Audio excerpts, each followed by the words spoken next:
Kamrunnessa online স্কুলে নবম দশম শ্রেণীর শিক্ষার্থীদের স্বাগতম। আজ আমি তোমাদের রসায়ন বিজ্ঞান বিষয়ের অষ্টম অধ্যায় রসায়ন ও শক্তি এই চ্যাপ্টার নিয়ে আলোচনা করব।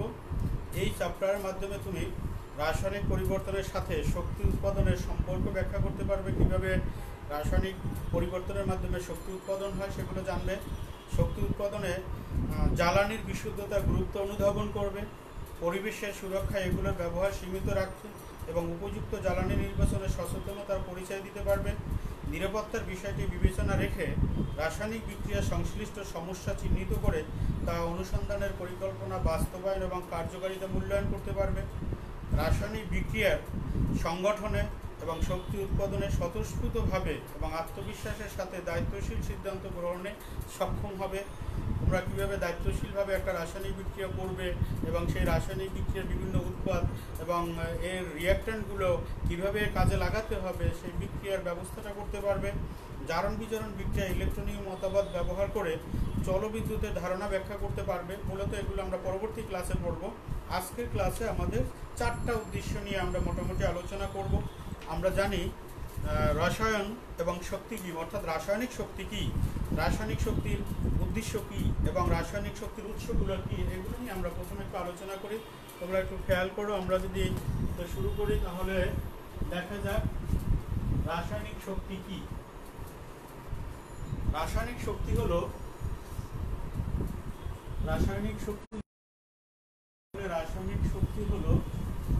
আমরা জানি যে অণুপরমাণু দিয়ে তৈরি। আমরা জানি পদার্থের মধ্যে থাকে অণু এবং পরমাণু। যেমন মৌলিক পদার্থের ক্ষুদ্রতম অংশকে আমরা বলি পরমাণু। আবার 2 বা ততোধিক ভিন্ন ভিন্ন মৌলিক পদার্থ একত্রিত হয়ে যৌগিক পদার্থ হয়। আর যৌগিক পদার্থ বা মৌলিক পদার্থের ক্ষুদ্রতম অংশ যার স্বাধীন অস্তিত্ব আছে তাকে আমরা বলি অণু। এই অণু বা পরমাণুর মধ্যে পদার্থগুলো এক ধরনের বন্ধন শক্তির মাধ্যমে আবদ্ধ থাকে, অর্থাৎ হলেও শক্তির দরকার। এই শক্তিগুলোকে বলা হয় বন্ধন শক্তি। আর পরমাণুগুলো বা অণুগুলো পরস্পরের যে আকর্ষণ শক্তির মাধ্যমে আবদ্ধ থাকে সেটাই মূলত হলো রাসায়নিক শক্তি। অর্থাৎ রাসায়নিক শক্তির উৎস হলো অণু পরমাণুর মধ্যে যে আকর্ষণ বা আসক্তি রয়েছে, সেই আকর্ষণ বা আসক্তি বা বন্ধন, এগুলোই মূলত রাসায়নিক শক্তির উৎস। এখন দেখো, বন্ধন শক্তিকে আমরা 3 ভাগে ভাগ করতে পারি। বন্ধন শক্তি হলো বিভিন্ন ধরনের বন্ধন রয়েছে। আমরা জানি আয়নিক যৌগে আয়নিক বন্ধন বিদ্যমান থাকে, আয়নিক বন্ধন। দ্বিতীয় নম্বরে আছে সমযোজী যৌগের ক্ষেত্রে সমযোজী বন্ধন। আর 3 নম্বরে আছে ধাতব বন্ধন। এই বন্ধনগুলো তোমরা পঞ্চম অধ্যায়ে এই বন্ধন সম্পর্কে প্রাথমিক ধারণা পেয়েছো। আয়নিক বন্ধন কাকে বলে, আয়নিক বন্ধন কোথায় গঠিত হয় সেগুলো তোমরা কিন্তু জানো। আয়নিক বন্ধন হলো সাধারণত ধাতু এবং অধাতু পরমাণুর মধ্যে ইলেকট্রন আদান প্রদানের মাধ্যমে ধাতুসমূহ ইলেকট্রন ত্যাগ করার মাধ্যমে ক্যাটায়ন উৎপন্ন করে, আর অধাতুসমূহ ইলেকট্রন গ্রহণ করার মাধ্যমে অ্যানায়ন উৎপন্ন করে। এই ক্যাটায়ন এবং অ্যানায়ন যে শক্তির মাধ্যমে পরস্পর যুক্ত হয়, অর্থাৎ পরস্পর যে আকর্ষণ শক্তির মাধ্যমে যুক্ত হয়, তখন এক ধরনের বন্ধন উৎপন্ন হয়, যেটাকে বলা হয় আয়নিক বন্ধন। যেমন সোডিয়াম ক্লোরাইড আমরা যদি চিন্তা করি, সোডিয়াম ক্লোরাইডের যে একটা আয়নিক যৌগ, সেটার ভিতরে যে বন্ধন আছে সেটা আয়নিক বন্ধন। সোডিয়ামের আমরা ইলেকট্রন বিন্যাস জানি যে সোডিয়ামের ইলেকট্রন থাকে 11টা।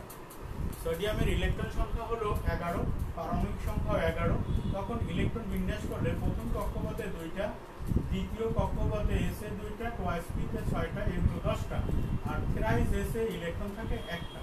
বহিস্থ কক্ষপথে যখন একটা ইলেকট্রন থাকে কোনো ধাতু পরমাণুর, তখন এই ইলেকট্রনটার প্রতি তার আসক্তি কম থাকে, অর্থাৎ আকর্ষণটা কম থাকে। ফলে সে বহিস্থ কক্ষপথ থেকে একটা ইলেকট্রন ত্যাগ করে সোডিয়াম পরমাণুটা যখন আয়নিত হয়, তখন একটা ইলেকট্রন ত্যাগ করে, তখন তার ইলেকট্রন সংখ্যা থাকে 10।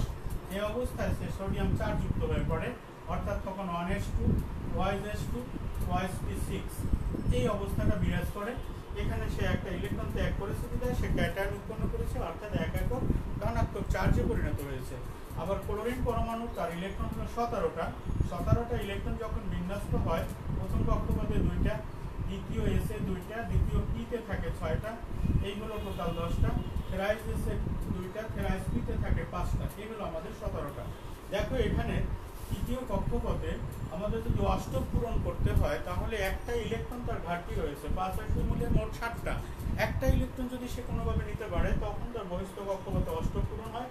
এই অষ্টক পূরণের জন্য সে সোডিয়ামের ত্যাগকৃত ইলেকট্রনটি, যখন সোডিয়াম এবং ক্লোরিন বিক্রিয়া করানো হবে তখন সোডিয়ামের ত্যাগকৃত ইলেকট্রনটি সে গ্রহণ করে যখন ক্লোরাইড আয়নে পরিণত হয়, অর্থাৎ ক্লোরাইড মাইনাস হয়, তখন তার ইলেকট্রন 18 হয়ে যাবে।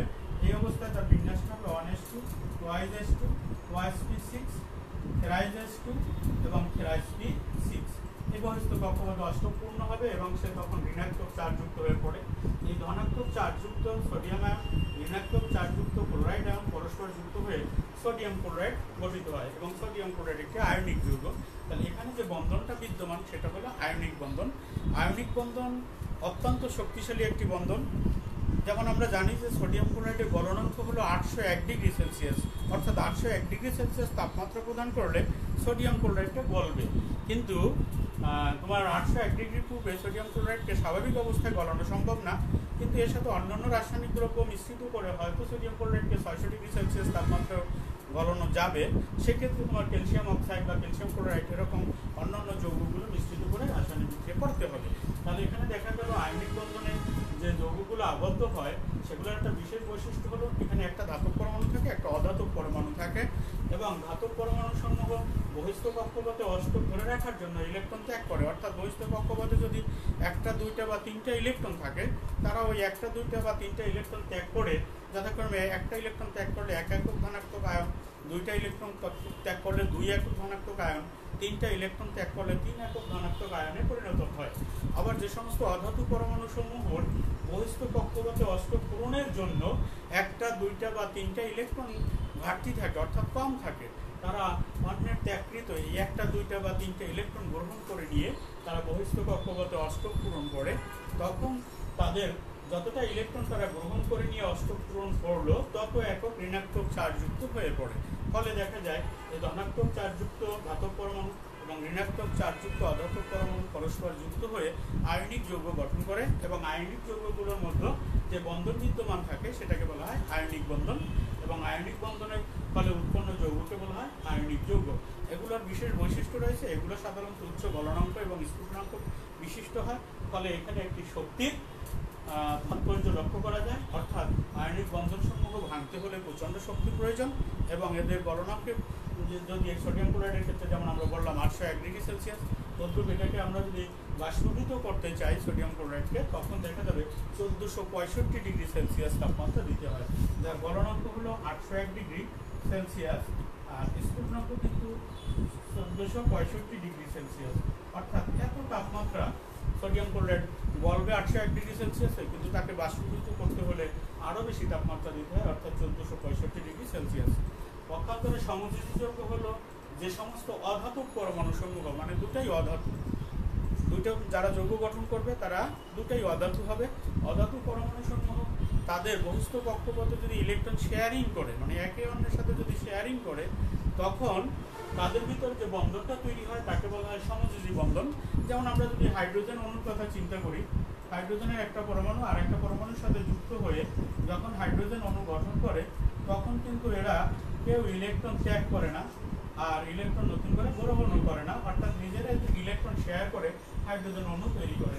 এটা দুইটাই হাইড্রোজেন পরমাণু নিজেদের ক্ষেত্রে অণু গঠনের ক্ষেত্রে এরকম ইলেকট্রন শেয়ারিংয়ের মাধ্যমে নিজেরা অণু গঠন করলো, এটা একটি সমযোজী বন্ধন। এখানে যে বন্ধনটা থাকে সেটা সমযোজী বন্ধন।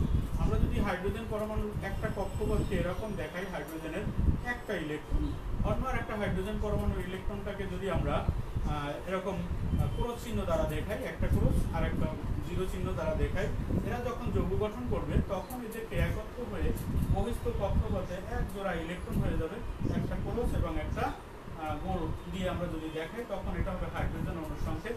এখানে যে জোড়াটা তৈরি হলো এই জোড়ায় উভয়ের সমান অধিকার থাকে, ফলে এখানে উৎপন্ন যৌগটা হলো সমযোজী যৌগ এবং এখানে যে বন্ধনটা রয়েছে সেগুলো হলো সমযোজী বন্ধন। এই সমযোজী বন্ধন ছিন্ন করতে হলেও শক্তির প্রয়োজন, তবে আয়নিক বন্ধনের তুলনায় সমযোজী যৌগসমূহের বন্ধন শক্তি কিছুটা শিথিল এই জন্য এদের গলনাঙ্ক স্ফুটনাঙ্ক কম। যেমন হাইড্রোজেন স্বাভাবিক তাপমাত্রায় গ্যাসীয়, অথচ আমাদের সোডিয়াম ক্লোরাইড আয়নিক যৌগ স্বাভাবিক তাপমাত্রায় কঠিন একটা দানাদার পদার্থ। কিন্তু আমরা হাইড্রোজেনকে স্বাভাবিক তাপমাত্রায় জানি সবচেয়ে হালকা গ্যাস, উৎপন্ন হওয়ার সাথে সাথে সে একদম আকাশের ঊর্ধ্ব সীমার দিকে পাড়ি জমায়, এই জন্য এই গ্যাসটা খুবই হালকা। এরপরে দেখো ধাতব বন্ধন। একখণ্ড ধাতুর ভিতরে ধাতুর পরমাণুগুলো পরস্পরের সাথে যেভাবে আবদ্ধ থাকে সেটা হলো ধাতব বন্ধন। যদি তোমরা আয়রনের কথা চিন্তা করো, লোহা, একটা লোহার টুকরায় কিন্তু একটা লোহার অণুতে অসংখ্য পরমাণু থাকে। এই পরমাণুগুলো পরস্পরের সাথে যে বন্ধনে আবদ্ধ থাকে সেটাকে বলা হয় ধাতব বন্ধন। এবং ধাতব বন্ধনে ধাতব পরমাণু পরস্পরের সাথে যে বন্ধন দ্বারা আবদ্ধ থাকে সেটাকে বলা হয় ধাতব বন্ধন। এবং ধাতব বন্ধনের মধ্যে আমরা একটু খেয়াল করলে বুঝতে পারবো যে তোমরা পঞ্চম অধ্যায়ে যখন বিভিন্ন ধাতব বন্ধন পড়েছো তখন দেখেছিলে যে ধাতব পরমাণু সমূহের যে ইলেকট্রন জালকে আবদ্ধ থাকে, কোনো পরমাণু একক পরমাণু নিয়ন্ত্রণে ইলেকট্রনগুলো থাকে না, সমগ্র ধাতব খণ্ডের নিয়ন্ত্রণে ওই ইলেকট্রনগুলো চলে আসে এবং তখন তারা ইলেকট্রন সাগরে নিমজ্জিত আছে বলে মনে হয় এবং সমগ্র ধাতব খণ্ড তখন ওই ক্যাটায়ন হিসাবে ব্যবহৃত হয় যখন ইলেকট্রন ত্যাগ করে। আর যখন ইলেকট্রন ত্যাগ করবে না তখনও তারা ইলেকট্রন সাগরে নিমজ্জিত থাকে, পরস্পরের সাথে যুক্ত থাকে। ধাতব পরমাণুতে পরস্পরের সাথে যে অবস্থা তারা আবদ্ধ থাকে সেটাই হচ্ছে ধাতব বন্ধন। এবং এই ধাতব বন্ধন ছিন্ন করতে হলেও আমাদের আন্ত আণবিক শক্তি, অর্থাৎ পরমাণুগুলো পরস্পরের সাথে যে বন্ধনে বা যে শক্তির বলে আবদ্ধ থাকে সেই শক্তিকে তাপ দিয়ে ছিন্ন করতে হয়, অন্যথায় তাদেরকে আলাদা করা যায় না। তাহলে আমরা একটু আন্ত আণবিক শক্তির কথা যখন বললামই তখন একটু খেয়াল করো আন্ত আণবিক শক্তির উপর ভিত্তি করে কোন পদার্থের গলনাঙ্ক স্ফুটনাঙ্ক কেমন হয় সেটা আমরা একটু জানি। দেখো, আমরা জানি কঠিন পদার্থের অণুগুলোর পরস্পর কাছাকাছি অবস্থান করে। কঠিন, তরল এবং গ্যাসীয় এই তিন ধরনের পদার্থের যে অবস্থা রয়েছে। আর একটা প্লাজমা দশা আছে, সেটা পদার্থবিজ্ঞানে তোমরা তরল পদার্থের চাপ অধ্যায় পড়েছ, সেখানে প্লাজমা অবস্থার কথা বলা হয়েছে। এখন কঠিন পদার্থের ভিতরে দেখা যাবে এর আন্তঃআণবিক শক্তি খুবই বেশি থাকে এবং আন্তঃআণবিক পদার্থের পরমাণুগুলোর মধ্যে আন্তঃআণবিক দূরত্বটাও কম থাকে। অর্থাৎ আন্তঃআণবিক শক্তি আমরা যদি আন্তঃআণবিক শক্তির ব্যাখ্যা করি, আন্তঃআণবিক শক্তি কঠিন পদার্থে আর আন্তঃআণবিক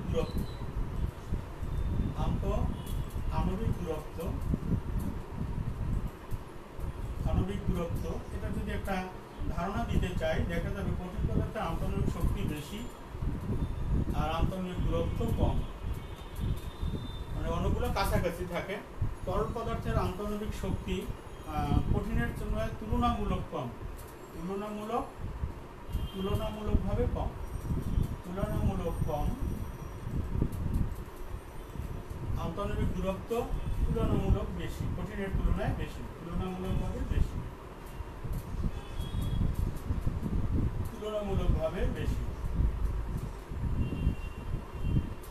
আর যদি আমরা সেটা গ্যাসীয় পদার্থের ক্ষেত্রে চিন্তা করি তখন আন্তঃআণবিক দূরত্ব অত্যন্ত বেশি হবে, অত্যন্ত বেশি। আর আন্তঃআণবিক এটা হলো আন্তঃআণবিক শক্তি অত্যন্ত কম, এটা হবে অত্যন্ত কম। আর এটা হবে আন্তঃআণবিক দূরত্বটা হবে অত্যন্ত বেশি।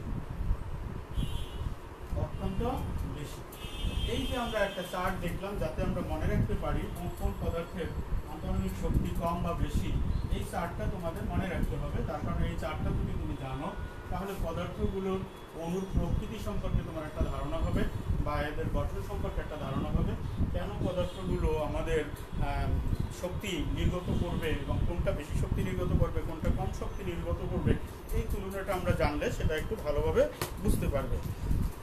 এখন দেখো, রাসায়নিক বিক্রিয়ায় শক্তির রূপান্তর কেন ঘটে?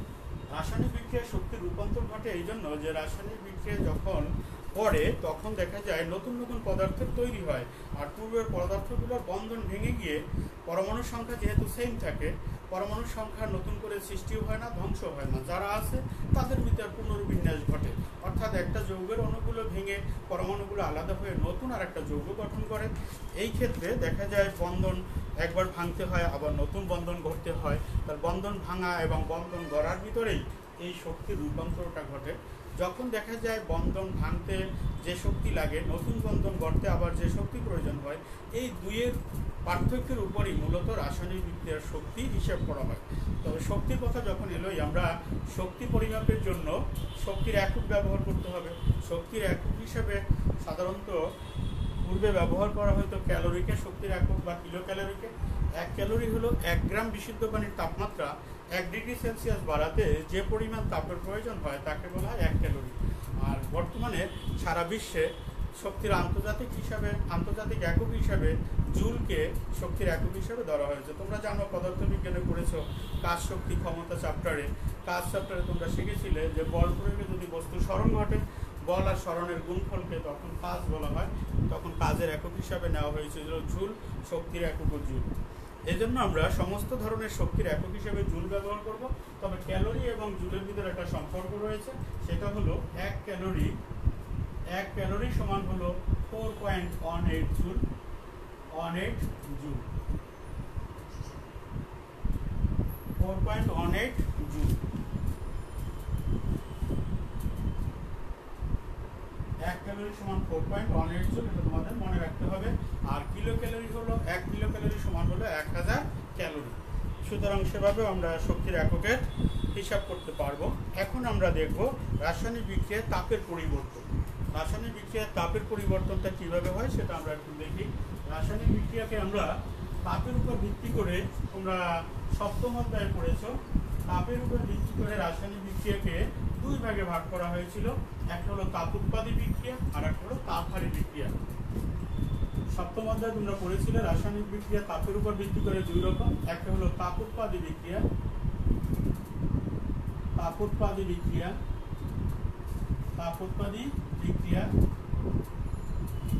আর একটা হলো 2 নম্বর হলো তাপহারী বিক্রিয়া।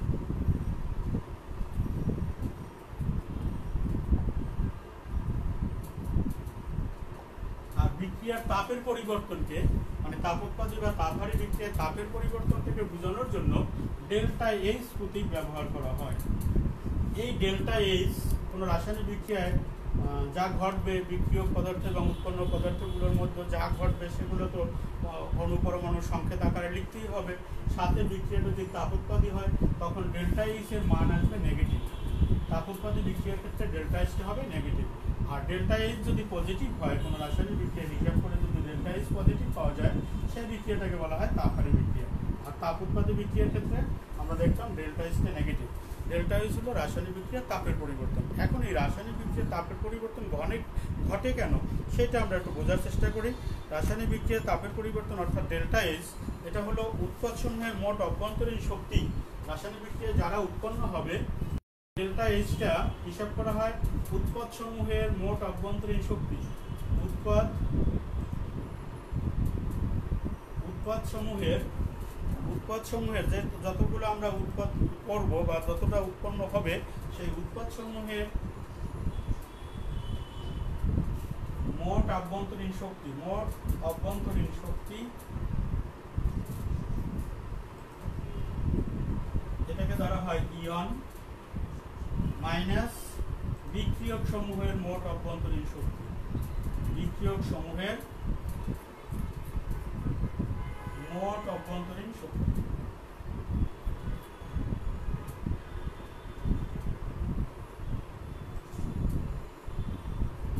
এটাকে ধরা হয় ইটি। এখন অর্থাৎ আমরা সংক্ষেপে ডেল্টা এইচ সমান লিখতে পারি, ডেল্টা এইচ সমান ইয়ন মাইনাস ইটু।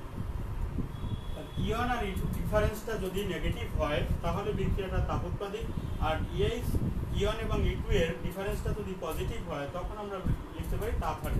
তাপ উৎপাদী বিক্রিয়ার আমরা একটা যদি উদাহরণ দেই তাহলে তোমরা আরেকটু খেয়াল করে বুঝতে পারবে। যে যেমন মিথেনকে যদি দহন করা হয়, তখন দেখো খেয়াল করো, মিথেনের দহন, মিথেনের সংকেত CH4, মিথেন একটা গ্যাসীয় পদার্থ, দহন মানে অক্সিজেনের সাথে জ্বলানো। মিথেন গ্যাসীয় পদার্থ, অক্সিজেন একটা গ্যাসীয় পদার্থ, এদের সাথে যখন রাসায়নিক বিক্রিয়া করবে তখন উৎপন্ন হবে কার্বন ডাইঅক্সাইড, পানি। কার্বন ডাইঅক্সাইড প্লাস পানি, এবং সাথে উৎপন্ন হবে 890 কিলোজুল শক্তি, কিলোজুল পার মোল শক্তি। মানে প্রতি মোল থেকে এত কিলোজুল শক্তি নির্গত হবে। তখন এখন দেখো এখানে আমরা প্লাস 890 উৎপন্ন পদার্থের সাথে দিয়েছি। আমরা এই বিক্রিয়াটাকে যদি এভাবে লিখি, CH4 গ্যাসীয় পদার্থ প্লাস অক্সিজেন গ্যাসীয় পদার্থ বিক্রিয়া করে কার্বন ডাই অক্সাইড, এটাও গ্যাসীয় পদার্থ, পানি যদি জলীয় বাষ্প হয় H2O, এটাও গ্যাসীয় পদার্থ হতে পারে বা লিকুইড হতে পারে।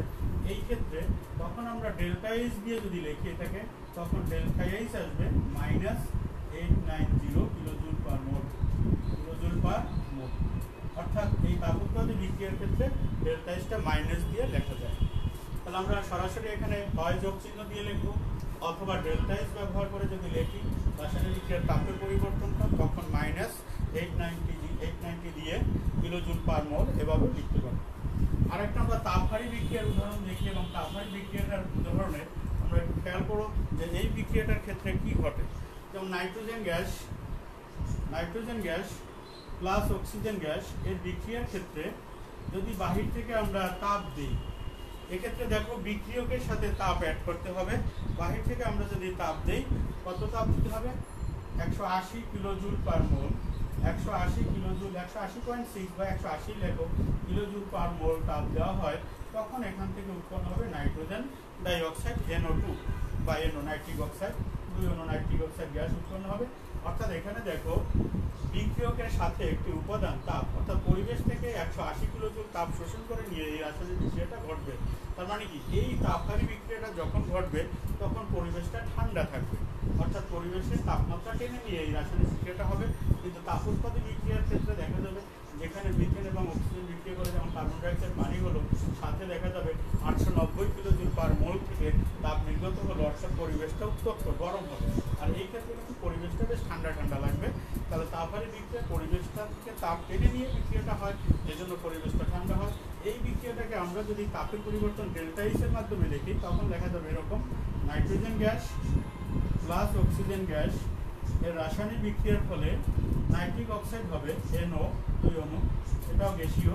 আর ডেল্টা এইচটা এখানে যদি আমরা ডেল্টা এইচ দিয়ে লিখি, তখন ডেল্টা এইচ হবে প্লাস 180 কিলোজুল পার মোল, 180 কিলোজুল পার, অর্থাৎ এখানে প্লাস লেখা হবে। তাপের পরিবর্তনটা দেখা যায় তাপহারী বিক্রিয়ার ক্ষেত্রে প্লাস আর তাপোৎপাদী বিক্রিয়ার ক্ষেত্রে মাইনাস। তাহলে তোমরা তাপের পরিবর্তন বুঝলে।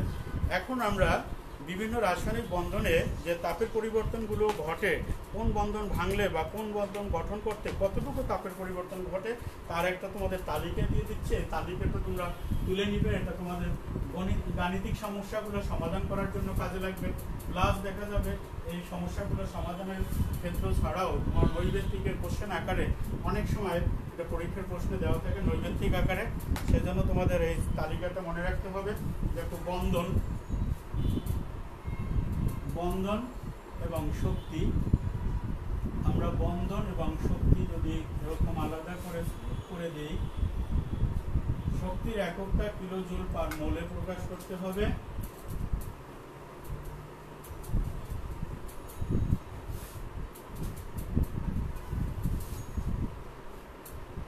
তোমাদের বইয়ে এই তালিকাটা দেওয়া আছে, তারপরে তোমরা অঙ্ক করতে এই তালিকা কাজে লাগবে। সুতরাং সবাই এই তালিকাটা চেষ্টা করবা মনে রাখার জন্য। গাণিতিক সমস্যা সমাধানে তো কাজে লাগবেই, প্লাস সাথে সাথে তোমার দেখা যাবে নৈবেত্তিকের জন্য অনেক সময় পরীক্ষা আসে। যেমন এটা হলো কার্বন হাইড্রোজেনের বন্ধন শক্তি যদি কিলোজুল পার মোলে থাকে, তাহলে কার্বন হাইড্রোজেনের একক বন্ধন ভাঙতে 414 কিলোজুল পার মোল উপরে লেখা আছে, আর নতুন করে লিখতে হবে না।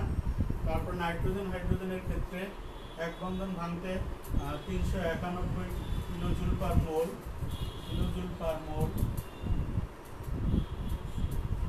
এরপরে দেখো কার্বন এবং ক্লোরিনের ক্ষেত্রে এক বন্ধন ভাঙতে বা গড়তে 326 কিলোজুল পার মোল। অক্সিজেন এবং হাইড্রোজেনের এক বন্ধন ভাঙতে বা গড়তে লাগবে 464 কিলোজুল পার মোল। তারপরে দেখো কার্বন এক বন্ধনের জন্য লাগবে 344 কিলোজুল পার মোল। তারপরে অক্সিজেন দ্বিবন্ধন যখন থাকবে তখন, অর্থাৎ অক্সিজেন অণুকে ভাঙতে বা নতুন অণু গঠন করতে 498 কিলোজুল পার মোল। তারপর কার্বন দ্বিবন্ধন ভাঙতে যেটা লাগবে সেটা হলো 615 কিলোজুল পার মোল। তারপরে দেখা যাবে কার্বন তিন বন্ধন যদি ভাঙতে চাও তখন যেটা লাগবে সেটা হলো 812 কিলোজুল পার মোল। এখন দেখো নাইট্রোজেন নাইট্রোজেন 3 বন্ধন যদি ভাঙতে চাও তখন তোমার 946 কিলোজুল পার মোল। তারপরে লাগবে তোমার ধরো ক্লোরিন ক্লোরিন 1 বন্ধন যদি ভাঙতে চাও তখন লাগবে 244 কিলোজুল পার মোল। এরপরে দেখো ব্রোমিন ব্রোমিন ব্রোমিন ব্রোমিন 1 বন্ধন যদি ভাঙতে চাও তখন লাগবে 193 কিলোজুল পার মোল। এবং আয়োডিন আয়োডিন 1 বন্ধন যদি ভাঙতে চাও তখন লাগবে তোমার হলো 151 কিলোজুল পার মোল। এগুলো রাসায়নিক বিক্রিয়ার তাপের পরিবর্তন হবে। আরও আছে দেখো। তারপর হাইড্রোজেন অক্সিজেন অক্সিজেন 1 বন্ধন ভাঙতে অক্সিজেন অক্সিজেন 1 বন্ধন ভাঙতে লাগবে 143 কিলোজুল পার মোল। এবং হাইড্রোজেন হাইড্রোজেন 1 বন্ধন যদি তৈরি করো কিংবা ভাঙতে চাও তখন লাগবে 436 কিলোজুল পার মোল। তারপরে দেখো হাইড্রোজেন এবং ক্লোরিনের বন্ধন ঘটতে বা ভাঙতে 431 কিলোজুল পার মোল। এবং তোমার হাইড্রোজেন এবং ব্রোমিন HBr এর বন্ধন ভাঙতে বা ঘটতে তাপ লাগবে 366 কিলোজুল পার মোল। অনুরূপভাবে কার্বন এবং অক্সিজেনের দ্বিবন্ধন ভাঙতে যে শক্তিটা লাগবে সেটা হলো তোমার হাইড্রোজেনের 724 কিলোজুল পার মোল। এবং কার্বন অক্সিজেন 1 বন্ধনের জন্য যে শক্তিটা লাগবে সেটা হলো 350 কিলোজুল পার মোল। হাইড্রোজেন ক্লোরাইড হাইড্রোজেন এবং ক্লোরিনের জন্য 1 বন্ধন ভাঙতে বা গড়তে যেটা লাগবে হলো 563 কিলোজুল পার মোল। এবং হাইড্রোজেন আয়োডিনের 1 বন্ধন ভাঙতে লাগবে 299 কিলোজুল পার মোল। এখানে আমরা বিভিন্ন পদার্থগুলোর বন্ধন ভাঙতে আরও অনেক বন্ধন আছে, তবে তোমাদের যে বন্ধনগুলো ভাঙবে বা গড়বে সেটা কিন্তু আমরা গাণিতিক সমস্যার মাধ্যমেও সমাধান করতে পারি। আমি তোমাদের একটা গাণিতিক সমস্যা দেখাচ্ছি এখন। রাসায়নিক বিক্রিয়ার তাপের পরিবর্তন কিভাবে হিসাব করতে হয় সেটা একটু খেয়াল করো। যেমন মিথেন এবং ক্লোরিন রাসায়নিক বিক্রিয়া করে কি উৎপন্ন করে সেটা আমরা একটু দেখি।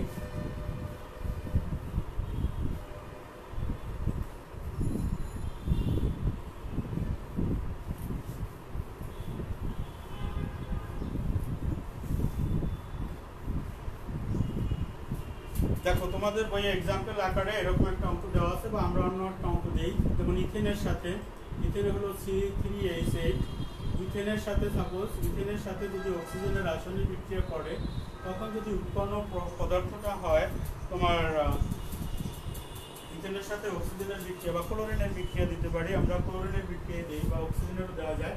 ক্লোরিনের বিক্রিয়া যদি দেই তখন রাসায়নিক বিক্রিয়া যদি এখানে ধরো ডাইক্লোরো ইথেন বা মনোক্লোরো ইথেন উৎপন্ন হয়, যেমন CH3H7Cl যদি উৎপন্ন হয়, আর এখান থেকে যদি আমাদের আরেকটা উৎপন্ন পদার্থ যদি থাকে HCl সাপোজ, তখন এই বিক্রিয়ার তাপের পরিবর্তন কত এটা বের করতে পারবো। এখানে যে তাপের পরিবর্তন জানার জন্য আমাদের এই রাসায়নিক সমীকরণটাকে আমরা একটু গাঠনিক সংকেতের আকারে লিখব, তাহলে আমরা বুঝতে পারবো কোন কোন বন্ধন ভাঙলো কোন কোন বন্ধন গড়লো। এই বিক্রিয়ার তাপের পরিবর্তন তোমাকে হিসাব করতে বলা হয়েছে। এখানে যে চার্ট তোমাদের দেওয়া আছে সেই চার্ট ব্যবহার করে, অর্থাৎ তাপমাত্রা কোনটার কত সেটা আমরা এখানে দেখব। এখানে কি কি ভাঙছে সেটা একটু দেখো। কার্বন 1 বন্ধন ছিল, আর 8টা হাইড্রোজেন। এখানে 8টা হাইড্রোজেনকে তুমি দেখাও,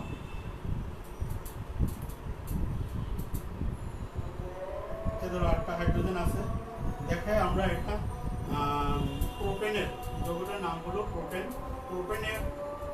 প্রোপেনের আমরা গাঠনিক সংকেতটা লিখলাম। এখন এখানে ক্লোরিনের সাথে যখন বিক্রিয়া করলো, ক্লোরিন 1 বন্ধন ছিল, যখন রাসায়নিক বিক্রিয়া করলো তখন উৎপন্ন করলো কি সেটা আমরা দেখি। এখানে আমার 3টে কার্বনই আছে, হাইড্রোজেনও আছে। হাইড্রোজেন 6টা, একটা 7টা হাইড্রোজেন আছে, আর একটা ক্লোরিন যুক্ত হয়ে গেছে, আর নতুন করে HCl তৈরি হয়েছে। এখন দেখো আমাদের বন্ধন কে কে ভাঙলো। এখানে দেখো কার্বন হাইড্রোজেনের একটা বন্ধন ভাঙছে, ক্লোরিনের একটা বন্ধন ভাঙছে, আর উৎপন্ন হয়েছে কার্বন ক্লোরিনের একটা বন্ধন, আর হাইড্রোজেন ক্লোরিনের বন্ধন তৈরি হয়েছে। তাহলে এখন আমাদের বইয়ে যে চার্ট একটু আগে তোমাদের দিলাম সেই চার্টে দেখো কার্বন হাইড্রোজেনের বন্ধন শক্তি দেওয়া ছিল চার্টে। কার্বন হাইড্রোজেনের জন্য বন্ধন শক্তি ছিল 414 কিলোজুল পার মোল। আর ক্লোরিনের বন্ধন শক্তি দেওয়া ছিল আমাদের ক্লোরিন ক্লোরিনের বন্ধন শক্তি দেওয়া ছিল আমাদের 244 কিলোজুল পার মোল, 244 কিলোজুল পার মোল। এটা হলো আমাদের ক্লোরিন ক্লোরিনের জন্য। আর কার্বন ক্লোরিনের জন্য যে বন্ধন শক্তি দেওয়া ছিল সেটা হলো, আমরা জানি যে কার্বন ক্লোরিনের বন্ধন শক্তিটা হলো 326 কিলোজুল পার মোল, 326 কিলোজুল পার মোল।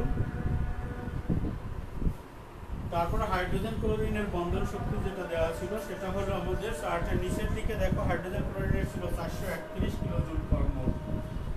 এখন আমাদের এই তাপমাত্রাটার যদি অঙ্কে উল্লেখ থাকে আর তোমাদের যদি মনে রাখতে পারো তো ভালো, অনেক সময় প্রশ্নে এই তাপমাত্রাটা সাথে দেয়া থাকবে তথ্য আকারে। এই চারটা অনুসারে তোমাদের এখন ইয়ন বের করতে হবে এবং ইটু বের করতে হবে। ইয়ন হলো বন্ধন গড়ার শক্তি আর ইটু হলো বন্ধন ভাঙার শক্তি। তাহলে আমরা প্রথম ইয়নটা দেখি। ইয়ন হলো উৎকোষণের অভ্যন্তরীণ শক্তি বা বন্ধন যে গড়ল নতুন, সেই ইয়নটা হলো আমাদের এখানে ক্লোরিন, কার্বন ক্লোরিন একটা, হাইড্রোজেন ক্লোরিন একটা। তবে খেয়াল করতে হবে যে ব্যালেন্স করা আছে কিনা, রাসায়নিক বিক্রিয়াটা অবশ্যই উভয় পাশে পরমাণুর সংখ্যা সমান থাকতে হবে। ইয়ন যদি হিসাব করো, এখানে আমার কার্বন ক্লোরিন গঠন হয়েছে এবং হাইড্রোজেন ক্লোরিন। কার্বন ক্লোরিন কত আছে আমাদের? কার্বন ক্লোরিন হলো 326 অর্থাৎ 326 কিলোজুল পার মোল। আর এর সাথে হাইড্রোজেন ক্লোরাইড আছে 431 কিলোজুল পার মোল। এই দুটার যোগফলটাই হবে আমাদের ইয়ন। তা যোগ করো 757 এত কিলোজুল পার মোল। আবার ইটু যদি হিসাব করো, ইটু এর মানটা কত? এখানে কে কে ভাঙছে? কার্বন হাইড্রোজেন ভাঙছে আর ক্লোরিন ক্লোরিন ভাঙছে। কার্বন হাইড্রোজেনের জন্য 400 কত আসে? 414 যোগ 244, এই দুটো যোগ করো, এটাও কিলোজুল পার মোলে আসবে। তাহলে হিসাব করো কত আসে? 4 4 8 5 6 658 কিলোজুল পার মোল, কিলোজুল পার মোল। এখন তোমার ডেল্টা এইচ যদি বের করো, অতএব ডেল্টা এইচ রাসায়নিক বিক্রিয়ার তাপের পরিবর্তন, সেটা হলো ইয়ন মাইনাস ইটু। তাহলে এখন ইয়ন মাইনাস ইটু করো, তখন দেখা যাবে এখানে আমাদের কত কত আসে। ইয়ন মাইনাস ইটু হিসাব করলে আমাদের আসে কত দেখো? 757 মাইনাস আসবে 658, তাহলে কত আসে? 99 আসে কিলোজুল পার মোল। তাহলে এখানে আমরা রাসায়নিক বিক্রিয়ার তাপের পরিবর্তন দেখলাম 99 কিলোজুল পার মোল। এইভাবে আমরা রাসায়নিক বিক্রিয়ার তাপের পরিবর্তনগুলো হিসাব করতে পারবো। আশা করি তোমরা এটুকু ভালো করে বুঝছো। আমরা তোমাদের বইয়ের যে একটা উদাহরণ আছে, এখানে পেজ নাম্বার তোমাদের বইয়ের 175 পেজে যে উদাহরণটা আছে সেটা হলো মিথেনকে ক্লোরিনের সাথে বিক্রিয়া করলে মনোক্লোরোমিথেন এবং ক্লোরিন গ্যাস উৎপন্ন করে, এই বিক্রিয়ার তাপের পরিবর্তন হিসাব করো। কিন্তু এখানে আসলে ভুল দেওয়া আছে, ক্লোরিন গ্যাস তো হবে না, ক্লোরিনের সাথে বিক্রিয়া করে এখানে হাইড্রোজেন ক্লোরাইড হবে। ভুলে এখানে ক্লোরিন লেখা আছে বিক্রিয়াটা তোমাদের 75 পৃষ্ঠার, এই বিক্রিয়াটা সংশোধন করে নাও। এখানে HCl হবে লাস্টে, অর্থাৎ বিক্রিয়াটা যেটা দেওয়া আছে তোমাদের বইয়ে, এটা হবে CH4 প্লাস ক্লোরিন, রাসায়নিক বিক্রিয়া করে উৎপন্ন হবে তোমার CH3Cl এবং সাথে HCl হবে। এখানে কিন্তু তোমাদের বইয়ে ক্লোরিন লেখা আছে ভুলে। আর এখানে দেওয়া আছে কার্বন হাইড্রোজেনের বন্ধন শক্তি 470 কিলোজুল পার মোল, কার্বন ক্লোরিনের 326 কিলোজুল পার মোল, ক্লোরিন ক্লোরিনের বন্ধন শক্তি 244 কিলোজুল পার মোল, আর কার্বন হাইড্রোজেন ক্লোরিনের হলো 431 কিলোজুল পার মোল। তাহলে এখানে ওই গাঠনিক সংকেত আকারে লেখার পরে বিক্রিয়াটা সলভ করে দেওয়া আছে। পরের পৃষ্ঠায় দেখো বিক্রিয়াটা লিখে এখানে সলভ করা আছে। তাহলে বিক্রিয়ক সমূহ ভাঙার জন্য মোট পদার্থ শক্তি হলো 658 কিলোজুল পার মোল, আর উৎপাদগুলোর বন্ধন তৈরির জন্য মোট শক্তি 757 কিলোজুল পার মোল। কাজে বিক্রিয়ার তাপের পরিবর্তন আসলো -99 কিলোজুল পার মোল। মানে উৎপাদগুলোর বন্ধন তৈরির জন্য যে মোট নির্গত শক্তি সেটাকে ধরা হয়, উৎপাদগুলোর জন্য যেটা হয় সেটাকে ধরা হয় ইটু। ইটুটা পরে লিখতে হবে। আর বন্ধন ভাঙার জন্য যেটা, সেটা ইয়ন। তাহলে আমাদের যে শক্তিটা এখানে ছিল ইয়ন মাইনাস ইটু, উৎপাদ সমূহের ইটু আর বিক্রিয়ক সমূহের জন্য ইয়ন।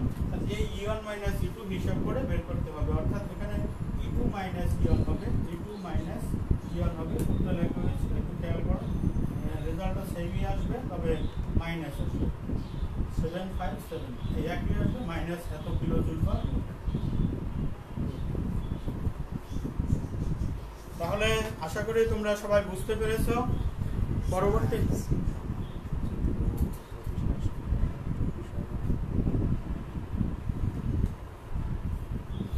তোমাদের রাসায়নিক বিক্রিয়ার যে এখানে যে তাপের পরিমাণগুলো পরিবর্তনগুলো দেওয়া আছে এগুলো বিভিন্ন বিক্রিয়ার ক্ষেত্রে বিভিন্ন। সো এই যে অঙ্ক মিলানোর জন্য তো তোমার অঙ্ক না, তোমার হলো যে তথ্য দেওয়া আছে সেই তথ্য ব্যবহার করে তুমি অঙ্ক করবে, রেজাল্ট যে অনুসারে আসবে সেই অনুসারে লিখতে হবে।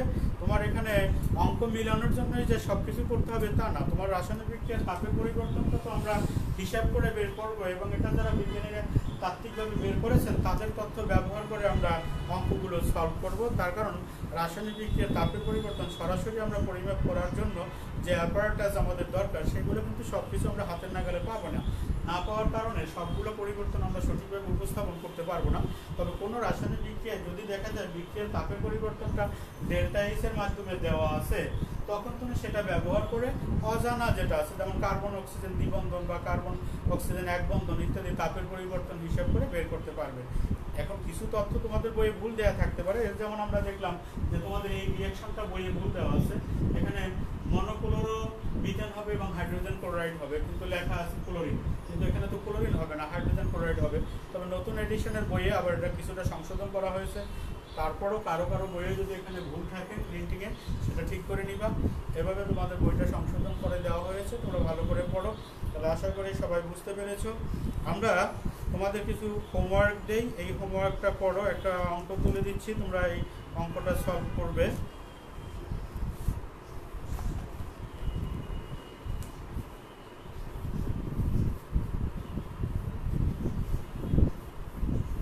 এখানে অবশ্যই তোমাদের বইয়ের যে চার্টে তথ্য দেওয়া আছে সেই তথ্য ব্যবহার করে অঙ্কটা সলভ করবে।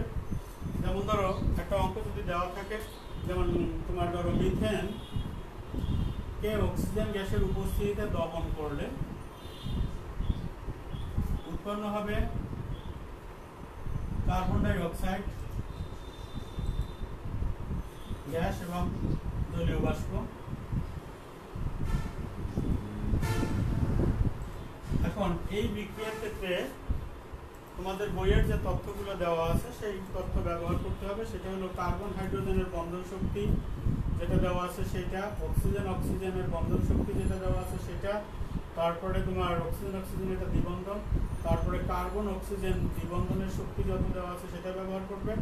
অর্থাৎ এগুলো আমরা একটু অ্যারো চিহ্ন দিয়ে লিখি, অন্যথায় বন্ধনের সাথে তোমার ভুলে যাবে। তারপরে হাইড্রোজেন অক্সিজেন মানে OH এর এক বন্ধনের জন্য যে শক্তি দেওয়া আছে সেগুলো ব্যবহার করবে। এই শক্তি ব্যবহার করে ডেল্টা এইচ এর মান বের করবে। তাহলে আমরা একটু লিখে দিই কোনটা কত। তোমার দেখো এখানে তোমার ব্যবহার করবে অক্সিজেনের জন্য 498, অক্সিজেন অক্সিজেন দ্বিবন্ধন 498 কিলোজুল পার মোল, কার্বন হাইড্রোজেনের জন্য 414 কিলোজুল পার মোল, এবং কার্বন অক্সিজেন দ্বিবন্ধনের জন্য যেটা ব্যবহার করবে সেটা হলো 724 কিলোজুল পার মোল, এবং অক্সিজেন এবং হাইড্রোজেনের জন্য যেটা আছে 464 কিলোজুল পার মোল ব্যবহার করে অঙ্কটা সলভ করবে। এই বিক্রিয়া ডেল্টা এইচ কত, মানে আসলো ডেল্টা এইচ এর মানটা কত এটা বের করবে। এটা হোমওয়ার্ক হিসেবে প্র্যাকটিস করো, মানে হোমওয়ার্ক করো, স্কুল খোলার পরে দেখাবে। ঠিক আছে, তাহলে সবাই বুঝতে পেরেছো। তোমরা এই পরিবর্তনটা রাসায়নিক বিক্রিয়ার পরিবর্তনটা আমরা তাপের পরিবর্তনটা বের করবে। এখন পরবর্তী ক্লাসের জন্য যে বাড়তি আইডিয়া দেওয়ার জন্য তোমার রাসায়নিক শক্তির ব্যবহার আমরা কী কী কাজে করি সেই ব্যবহার থেকে আগামী ক্লাসে শুরু করবো 8.2 থেকে। তোমরা তার আগে 8.1 পর্যন্ত যতগুলো টপিকস আছে সবগুলো আবার ভালো করে রিডিং করবা, অনেকবার পড়বা। এগুলোর ভিতর থেকে নৈবেদ্যিক প্রশ্ন তৈরি করবা, এটা হোমওয়ার্ক। আর পড়ানোর 8.1 থেকে নৈবেদ্যিক তৈরি করবে, নৈবেদ্যিক প্রশ্ন তৈরি করবে, নৈবেদ্যিক প্রশ্ন তৈরি করবে 20টা নৈবেদ্যিক প্রশ্ন তৈরি করবে এবং এই অঙ্কটা হোমওয়ার্ক করবে। ঠিক আছে, সবাইকে ধন্যবাদ, সবাই ভালো থাকো, সুস্থ থাকো। আসসালামু আলাইকুম।